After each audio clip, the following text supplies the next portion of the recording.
Hi, and welcome to Come Play with Meeples. My name is Joe, and today we're continuing our playthrough of Arkham Horror the card game. We have Rex Murphy and Agnes Baker as our investigators as they continue through their Night of the Zealot. Today's scenario is the Midnight Masks. Rex and Agnes destroyed the barrier and obtained Lydia, and they decided to burn down their house. So now they're being tasked with finding as many of the cultists before midnight. Will they find them, or will doom await them? Let's find out.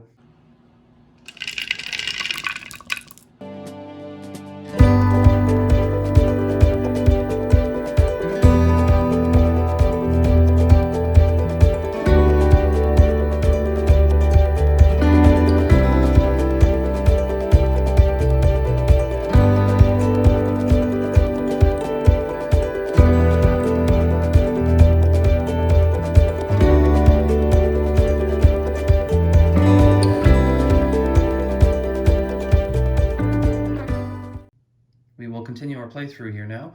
And to start off, I will set up Rex's hand. So we grab 5 cards off the top. I've already pre-shuffled them. And let's see what Rex gets. So this first one is he obtains Lydia Chandler right off the bat. So that will go into his hand. So because she decided to join them, he entered her hand. Next he has deduction. Next he found his magnifying glass. He has a weakness here, so that is automatically redrawn. Crack the case. And finally, another magnifying glass. So these are the 2 same magnifying glasses, so I'm definitely going to mulligan one of them. And I think I'm going to mulligan the crack the case as well. Again, last time he didn't get his weapon to start, and I'm really hoping he'll find something this time. So these are our 2 cards. First one is working a hunch. And the last one is forewarned. So this is one, so at the end of the game, each of our investigators had 6 points to upgrade cards. This is the first one where it's an upgraded card. You can tell because it's got 1 pip. This one has 1 pip, so it costs 1 experience point to trade one of your cards from your hand for this one instead. Some of them will show 2. They can even go up to 5. So that will be Rex's starting hand. And we'll shuffle these cards off screen. Now we will prepare Agnes's hand. 1, 2, 3, 4, and 5. Okay, so first we found the lantern.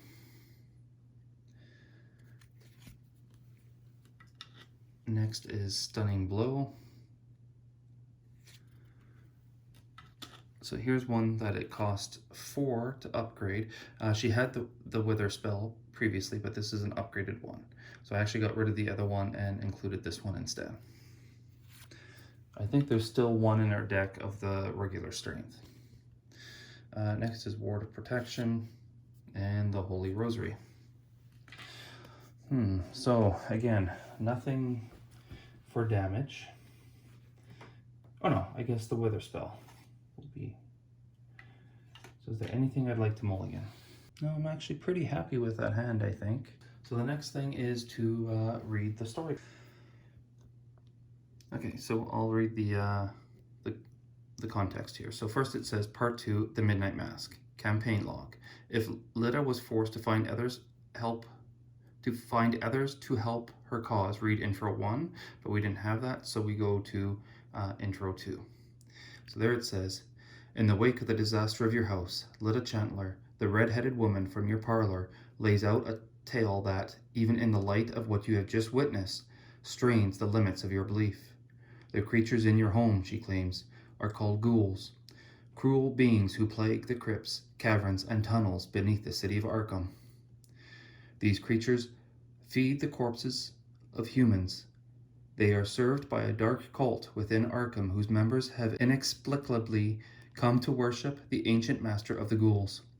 This cult has been killing innocent people and feeding them to the ghouls, satiating a monstrous hunger.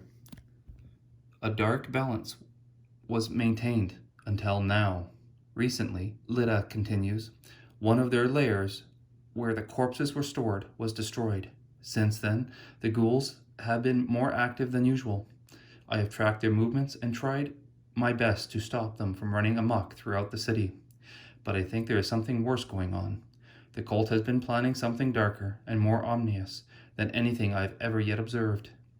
Indications are this plan should come to fruition tonight, shortly after midnight. Beyond that, I can't fathom what to expect.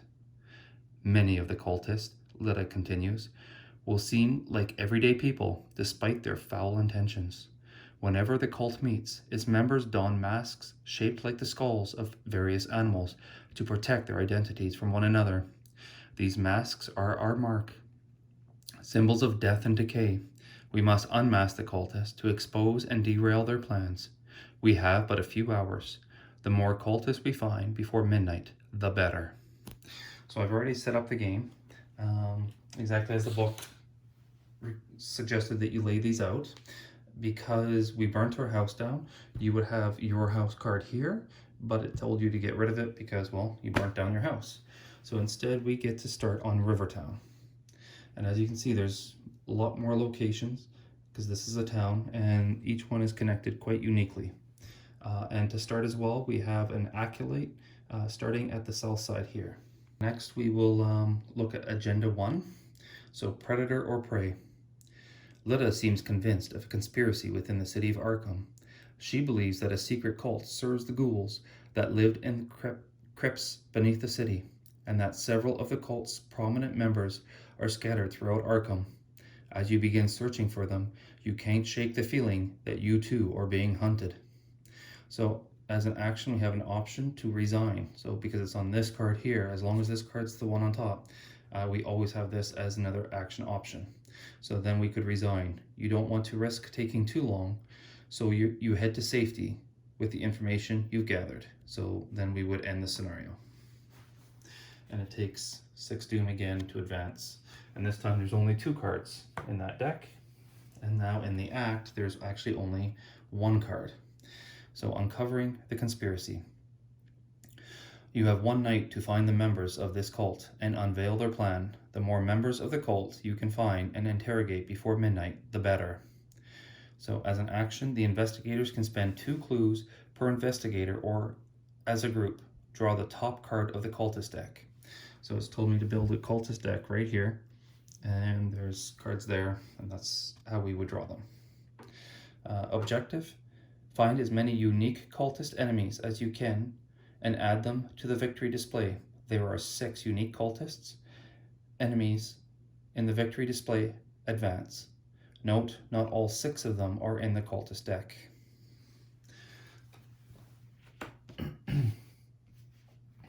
We are ready to begin play here. So here we get to start with Rex Murphy. All right, so the last thing actually we got to do before we start is to flip over the Rivertown card where we are. So as you can see, this card, it connects to a lot of different locations. So it says Arkham and Central, so those will be keywords that could affect other plays later on. So the flavor text says, the banks of the Miskatonic River are lined with docks, warehouses, and small shops in a distinct, aptly named Rivertown. So we get to flip that over, and we can see that there is a Shroud of 1, and we're going to have 2 clues on this card. And the flavor text here says, there is something unsettling about the water of Miskatonic River tonight. It ripples and bubbles as though something is moving beneath the surface. So our investigators will begin play there. We have to put 2 clues on the card. So now we can start with Rex. And so for Rex, he has 3 actions, and the first one he is going to put Lita Chandler into play. It costs 0, so that's just an action. So again, that now boosts anybody at his location, fight skill by 1, and then does 1 more damage. And it also adds 3 health and 3 sanity to Rex there. So the next one he's going to do is he is going to play Magnifying Glass. It costs 1 resource and it's fast, so it doesn't even cost an action. And this gives him +1 to his investigations. There's 2 clues at this location. So for his second action, I'm going to have him draw. He has 4 + 1 is 5 to a Shroud of 1. That's pretty much going to be a success unless we pull out the red one, and it's a +1. So he successfully gets a clue, and we'll get him to do it once more. And it's a 0, so he gets the second clue. All right, slight adjustment here. I was just rereading Rex's ability here, and after you succeed at a skill test by 2 or more while investigating, discover 1 clue from your location. So that first one, he actually discovered both clues because he beat it by more than 2, because he had 5 to 1 and then just 1, so now it's 4 to 1. So he actually has 1 more action yet to do this turn. 2 fast actions makes a long turn for him. All right, so for Rex's, I wasn't counting on an extra action here for Rex, so I had to think about it for a minute. And what I think I'm going to do is I'm going to have Agnes prepare her Wither spell and start to come down here and deal with this Acolyte. It's not a hunter, but okay, that's okay. And then I'm going to have him move down here, and I'm choosing this location simply because then they're only 1 location away. If I have him move somewhere up here, it's going to take several moves for them to reconnect if there's a problem. I don't really have another card to play, so I think that's just all I'm going to do. I'm going to have him move to St. Mary's Hospital. I mean, it's a hospital. How dangerous can a hospital be? Flavor text reads, Arkham's only hospital. St. Mary's has a 24-hour receiving room and is busy at all hours of the night. Dr. Mortimer and Nurse Sharon have been particularly stressed lately, thanks in part to recent events. So then we can flip it. So here's got a Shroud of 2. It's going to again have 2 clues. So here's an action. We can actually heal 3 damage, limit once per game. And then flavor text is, an extended stay at St. Mary's can do wonders for the body, but its effects on one's psychic is unclear. Okay, so now we add 2 clues to St. Mary's. And Rex's turn, after all of that, is complete. Now it's Agnes's turn. And for Agnes, I definitely would like to get this Withering spell down. So again, it costs 2 resources, and then it's going to have a total of... Oh, it's not a spell, it's... Oh, okay, so there's no charges, so that will always be good. I wonder if that's what the upgrade was. Okay, so for Agnes's second action, I'm going to have her come down to the south side here. So the south side card will now get flipped.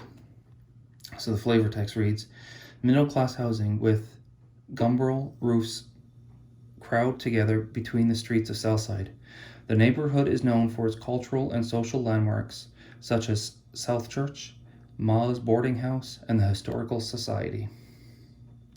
So as you can see, this location connects to, sorry, this one here, connects to St. Mary's, and St. Mary's does connect back, oh, you can't quite see it there, right there, connects to here. So here, it's got a Shroud of 2, and again, it's going to have 2 clues.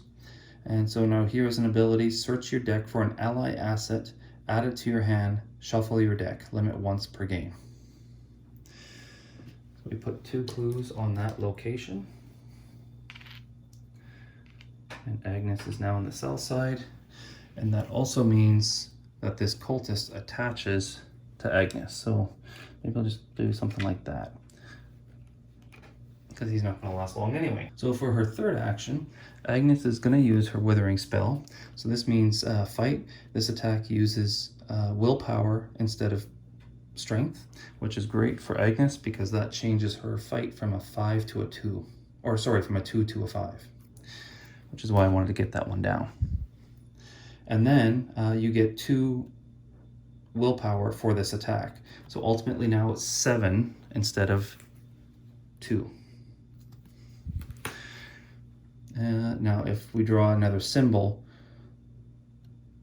if a different symbol is revealed during this attack, the attacked enemy gets -1 fight, -1 health, and -1 evade for the remainder of the turn. So it'll actually weaken them. She actually wouldn't mind seeing those symbols. So with 7 to 3 is the monster's fight ability. Should do this on screen, sorry. And we have -1. So she most definitely destroyed this acolyte. So we're going to put it to the discard pile. So she did the withering, did the wither spell, moved, and then fought the acolyte. So that's the end of her turn. And now we would go to the enemy phase, but there's no monsters on the board, so we go straight to the upkeep phase. So anything gets flipped over. All exhausted cards are ready, and then each investigator gets a card and a resource.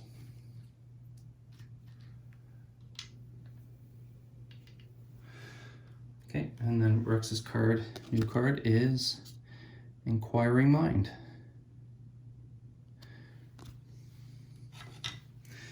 And Agnes's is her Shriveling that we had last time. Definitely would like to have that one in play as well. So now we go back to the top, and we will try to do one more round quickly, and then we'll end it for tonight, and then we'll continue the next time.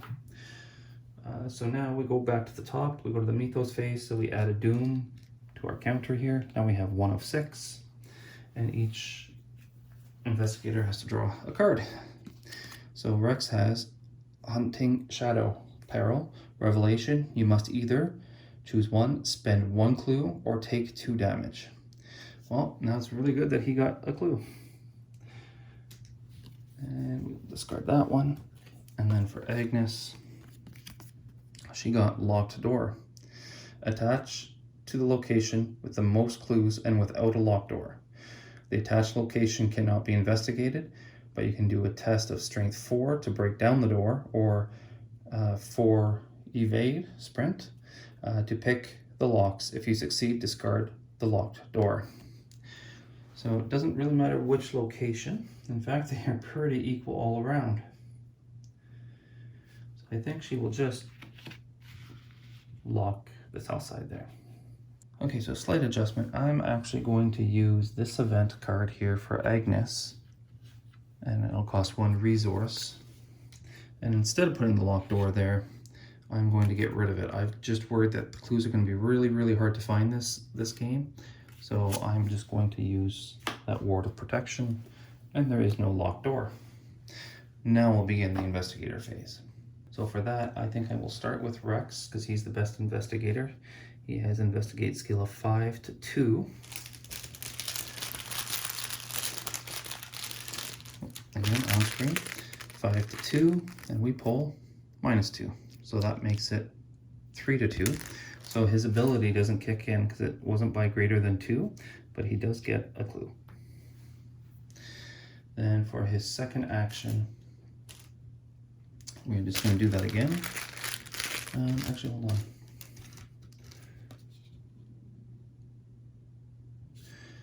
I think instead I will use this one, because I wouldn't mind him being able to move for his second action, and for his third action, possibly investigate here and get even more clues.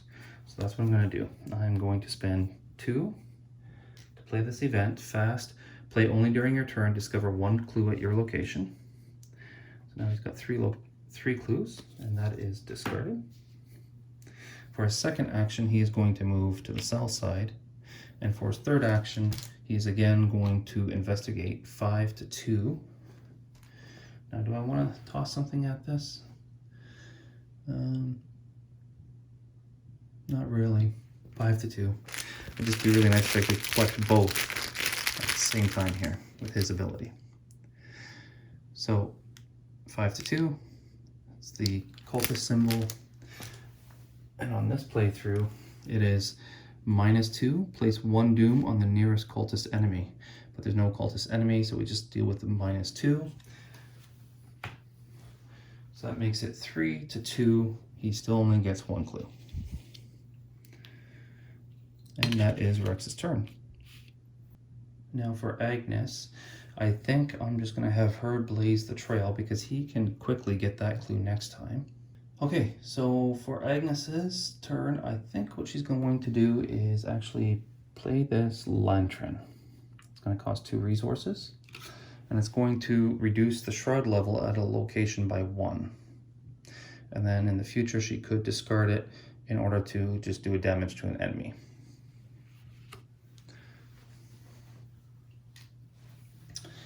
So now that would make the shroud level here 1 to 2. Do I want to throw something else at it? Can I throw something else at it? No, I can't. So there's a bit more risk on this one, 2 to 1, but there's not really anything else I'd like to do to help it. So let's hope she gets it. 2 to 1. Okay, that was an automatic fail, so that's 2. Now for her third turn, I think I'm just going to try it one more time. Or do I want to play that? No, I can't do that. Okay, so 2 to 1, and we get a 0. Yay, she gets the clue. So that's the end of her turn. So that's the end of the investigator's phase, enemies phase. There's no enemies on the board. So now we go down to the upkeep phase. So we prepare everybody. Everybody gets a card and a resource. So Rex gets Unexpected Courage. That's helpful. 2 wilds. And Agnes gets Ward of Protection. So same thing as she just had. So put that there. So we're going to end that for today's session. Hope to see you again next time when we do part 2 of the Midnight Masks. And hopefully Rex and Agnes can start to find some cultists. See you next time.